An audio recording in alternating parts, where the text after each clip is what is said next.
Hello, friends. Usually I talk about organic gardening and wildlife conservation topics. As an environmental educator, I have been talking to groups and doing presentations about strategies we can use to cope with eco anxiety. Hello, I'm Amy. I'm the founder of Fox Run Environmental Education, an author, special education, and science teacher, but I do want to point out that I am not a therapist. I started talking about climate anxiety because I have climate anxiety. Today, I'm going to share some coping strategies, but please see a professional if these things don't seem to alleviate your mental health concerns. Climate change is getting very real for us, and that may intensify feelings of dread and despair. So, climate anxiety manifests itself in many ways: anger, guilt, dread, grief, and or hopelessness. The official definition of eco anxiety is defined as a chronic fear of environmental doom. Our physical and psychological reactions to climate change are rooted in our very biological makeup.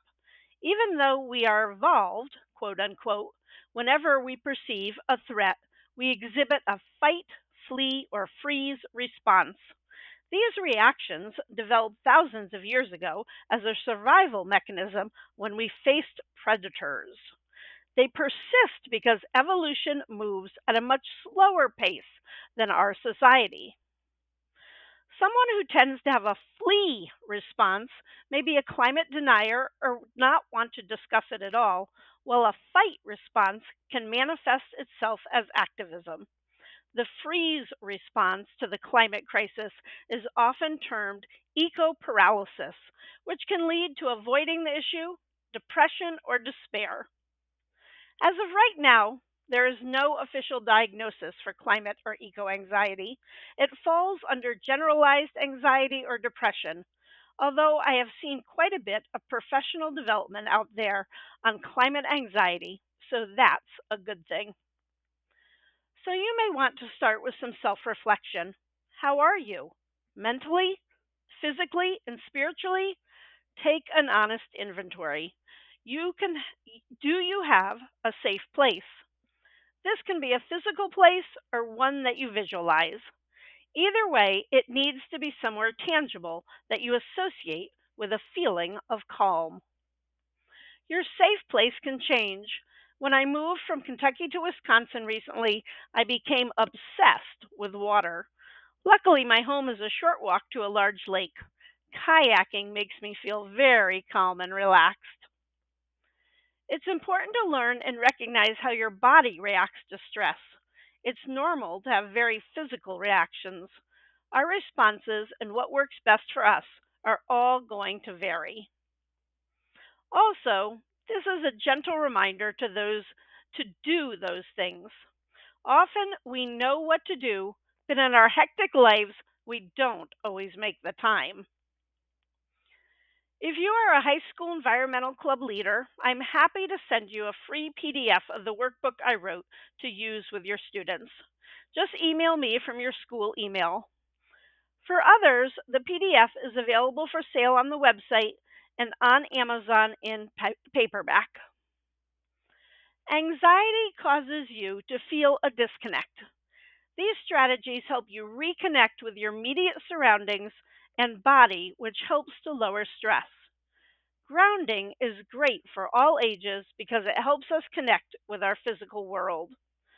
So, a grounding activity can just be, you know, naming five things you see, four things you can touch, three things you can hear, two things you smell, and one thing you can taste. So, that's where the five, four, three, two, one comes into effect.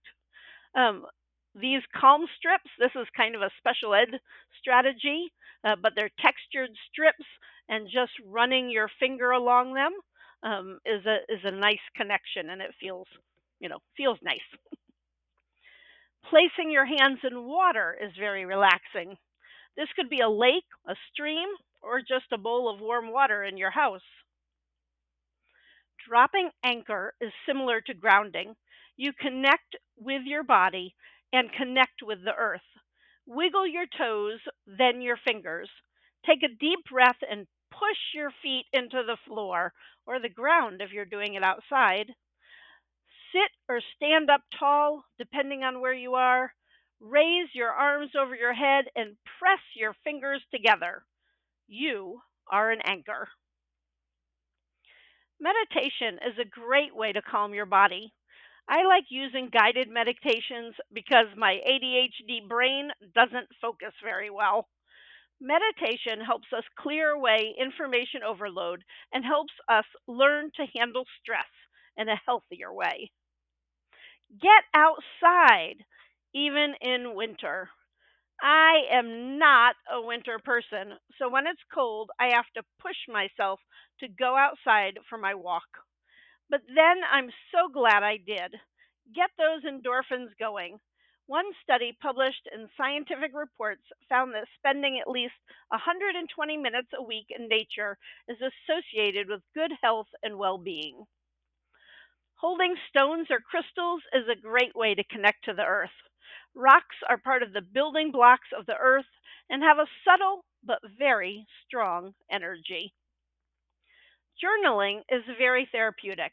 There are two ways to approach journaling. You can write freely and use it to vent some of your frustrations.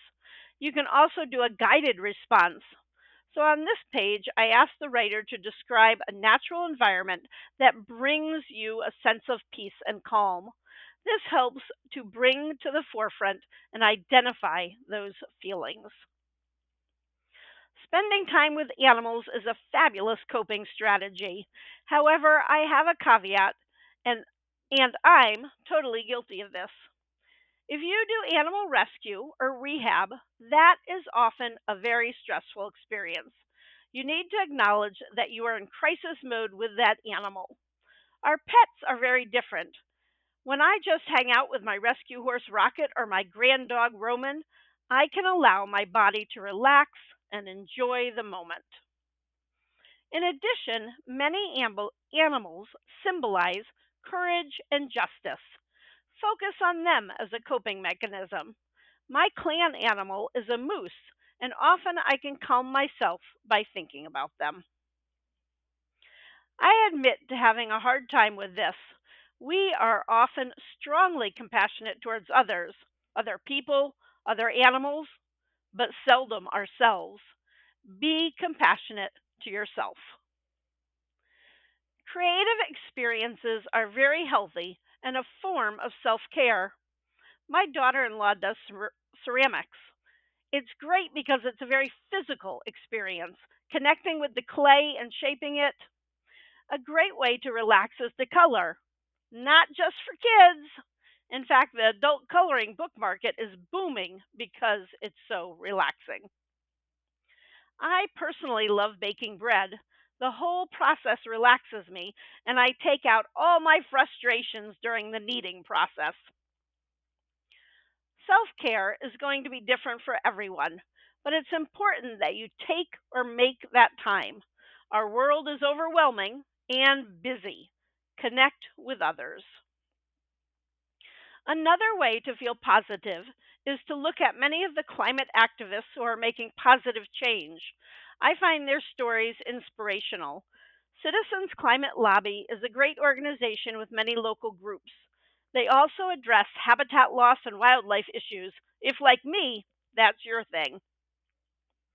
It's important to try to not feel overwhelmed, and I know this can be a hard one, but we need to think about what small things we can do that make a difference, both in our personal lives and the world we feel passionate about.